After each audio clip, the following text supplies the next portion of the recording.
कहानी YouTube channel पर मेरे विद्वान श्रोताओं, आशीर्वाद देने योग्य मेरे साथियों, आज आप लोगों के लिए फिर से एक ज्ञानवर्धक और शिक्षाप्रद कहानी लेकर उपस्थित हुए हैं। आज की कहानी होगी मनुष्य जन्म से बड़ा होता है या कर्म से।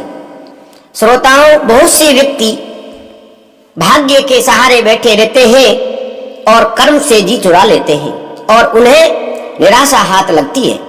लेकिन व्यक्ति को कभी भी भाग्य के सहारे नहीं बैठा रहना चाहिए और जो इंसान को मिलता है वो अपने कर्म से मिलता है और कर्म से व्यक्ति प्रधान बनता है।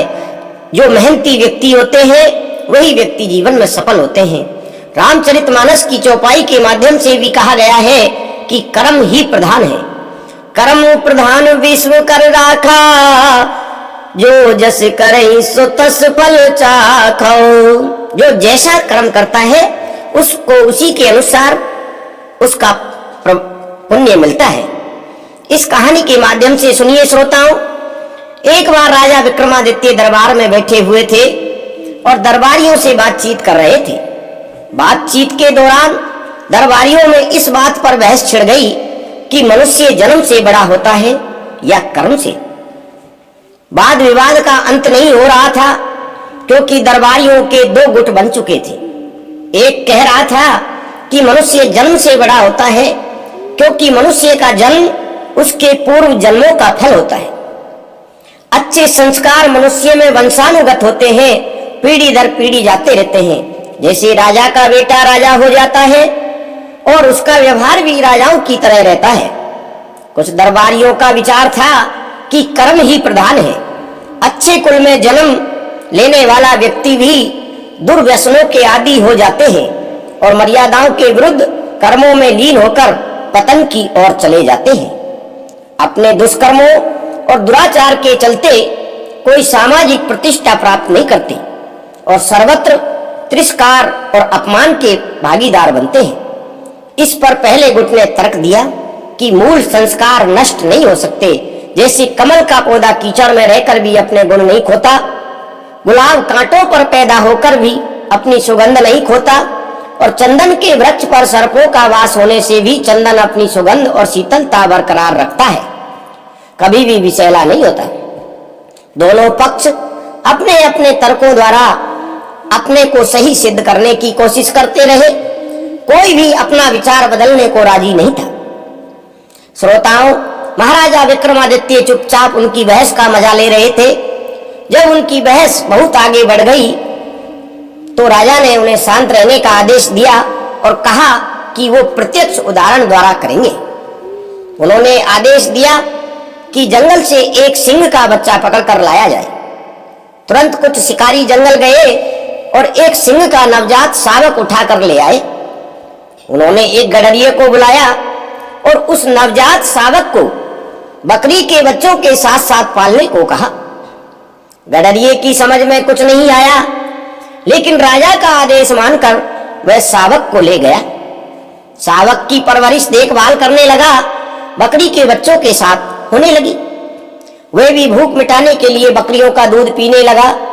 जब बकरी के बच्चे बड़े हुए तो घास और पत्तियां चरने लगा।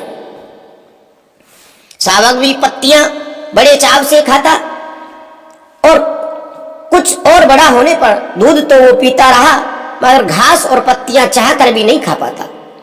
एक दिन जब महाराजा विक्रमादित्य ने उसे शावक का हाल बताने के लिए गडरिये को बुलाया तो गडरिये ने राजा को बताया कि शेर का बच्चा एकदम बकरियों की तरह व्यवहार करता है। जैसे बकरियां रहती हैं उसी प्रकार वो शेर का बच्चा शावक रहता है। उसने राजा से विनती की गडरिये ने कि महाराज, उस शेर के बच्चे शावक को मांस खिलाने की अनुमति दे दी जाए, क्योंकि शावक को अब घास और पत्तियां अच्छी नहीं लगती हैं। महाराजा विक्रमादित्य ने गडरिये को साफ मना कर दिया और कहा कि सिर्फ दूध पर उसका पालन पोषण किया जाए। गडरिया उलझन में पड़ गया। उसकी समझ में नहीं आया कि महाराज एक मांस भक्षी प्राणी को शाकाहारी बनाने पर क्यों तुले हैं। गडरिया घर लौट आया। श्रोताओं, शावक जो कि अब जवान होने लगा था, सारा दिन बकरियाओं के साथ रहता और दूध पीता। कभी कभी बहुत अधिक भूख लगने पर घास पत्तियां भी खा लेता। अन्य बकरियों की तरह जब शाम में उसके दड़बे की तरफ हाँका जाता तो चुपचाप सर झुकाए बढ़ जाता और बंद होने पर कोई प्रतिरोध नहीं करता। एक दिन जब वह अन्य बकरियों के साथ चल रहा था तो पिंजरे में बंद एक सिंह को लाया गया। सिंह को देखते ही सारी बकरियां डरकर भागने लगी तो वह भी उनके साथ धूम दबाकर भाग गया। उसके बाद राजा ने गडरिये को उस शावक के बच्चे को शावक को स्वतंत्र रूप से रखने को कहा। भूख लगने पर उसने खरगोश का शिकार किया और अपनी भूख मिटा ली। कुछ दिन स्वतंत्र रूप से रहने पर वो शावक का बच्चा छोटे छोटे जानवरों को मारकर खाने लगा, लेकिन गडरिये के कहने पर पिंजरे में शांति पूर्वक बंद हो जाता। कुछ दिनों बाद उसका बकरियों की तरह भीरू स्वभाव जाता रहा। जैसे बकरियां डरपोक होती हैं, स्वतंत्र रहने से उसका वो स्वभाव दूर हो गया। एक दिन जब फिर से उसी शेर को जब उसके सामने लाया गया तो वो डर कर नहीं भागा। शेर दहाड़ने लगा तो उसने दहाड़ सुनी तो वह बच्चा भी पूरे स्वर से दहाड़ा। राजा अपने दरबारियों के साथ सब कुछ गौर से देख रहे थे। उन्होंने दरबारियों को कहा कि इंसान में मूल प्रवृत्तियां शेर के बच्चे की तरह ही जन्म से होती हैं। अवसर पाकर वो प्रवृत्तियां अपने आप उजागर हो जाती हैं, जैसे कि इस शावक के साथ हुआ है। बकरियों के साथ रहते हुए उसकी सिंह वाली प्रवृत्ति छिप गई थी, मगर स्वतंत्र रूप से विचरण करने पर अपने आप प्रकट हो गई। उसे ये सब किसी ने नहीं सिखाया, लेकिन मनुष्य का सम्मान कर्म के अनुसार किया जाना चाहिए। सभी सहमत हो गए, मगर एक मंत्री राजा की बातों से सहमत नहीं हुआ।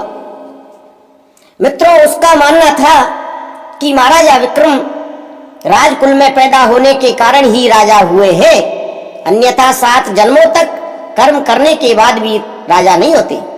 राजा मुस्कुराकर रह गए। उसकी बात पर महाराज मुस्कुराने लगे। समय बीतता रहा। एक दिन उनके दरबार में एक नाविक सुंदर फूल लेकर उपस्थित हुआ। फूल सचमुच विलक्षण और लोगों ने पहली बार इतना सुंदर लाल फूल देखा था। राजा फूल के उद्गम स्थल का पता लगाने के लिए उनको भेज देते और वे दोनों उस दिशा में नाव से बढ़ते गए जिधर से फूल बहकर आया था। श्रोताओं, नदी की धारा कहीं अत्यधिक सक्रिय और तीव्र होती जाती थी, कहीं चट्टानों के ऊपर से बहती थी, कभी दुर्गम रास्ता था। बहते बहते नाव उस जगह जहां पहुंची जहां किनारे पर एक अद्भुत दृश्य था। एक बड़े पेड़ पर एक योगी उल्टा लटका हुआ था और वो जंजीरों से जकड़ा हुआ था। जंजीरों की रगड़ से उसके शरीर पर कई गहरे घाव बन गए थे। उन घावों से रक्त निकल रहा था जो नदी में गिरते ही रक्त स्वर्ण पुष्पों में बदल जाता था। कुछ दूरी पर ही कुछ साधु बैठे तपस्या में लीन थे। जब वो कुछ और फूल लेकर दरबार में वापस लौटे तो मंत्री ने राजा को सब कुछ बता दिया। तब विक्रम ने उसे समझाया कि उस उल्टे लटके योगी को राजा समझो और अन्य साधना रत सन्यासी उसके दरबारी हुए। पूर्व जन्म का ये कर्म उन्हें राजा या दरबारी बनाता है। अब मंत्री को राजा की बात समझ में आ गई।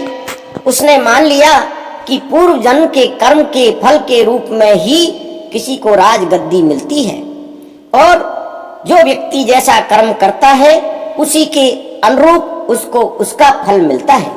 इसलिए श्रोताओं, इस कहानी के माध्यम से ये सीख मिलती है कि व्यक्ति को कर्म के भरोसे रहना चाहिए, भाग्य के भरोसे नहीं रहना चाहिए। जो व्यक्ति भाग्य के भरोसे बैठे रहते हैं वो जीवन में कभी सफल नहीं होते, उन्हें हमेशा निराशा ही हाथ लगती है। इसलिए कर्म को प्रधान बताया गया है। व्यक्ति कर्म से ही महान बनता है और कर्म से ही विद्वान बनता है। चाहे व्यक्ति कैसा भी हो, यदि वो कर्म में विश्वास रखता है तो व्यक्ति एक दिन महान जरूर बन जाएगा। श्रोताओं, यदि आपको ये कहानी हमारी अच्छी लगी हो तो मैं आपसे एक छोटा सा निवेदन करना चाहूँगा। आप हमारे चैनल को सब्सक्राइब करना, लाइक करना और अपने मित्रों में शेयर जरूर करना, क्योंकि आपका एक सब्सक्राइब, लाइक और कमेंट हमें आगे बढ़ने के लिए मजबूती प्रदान करता है और बिना आपके सहयोग के कभी हम आगे नहीं बढ़ सकते। इसलिए मित्रों, आपसे निवेदन है, आप हमारा सपोर्ट करें। धन्यवाद।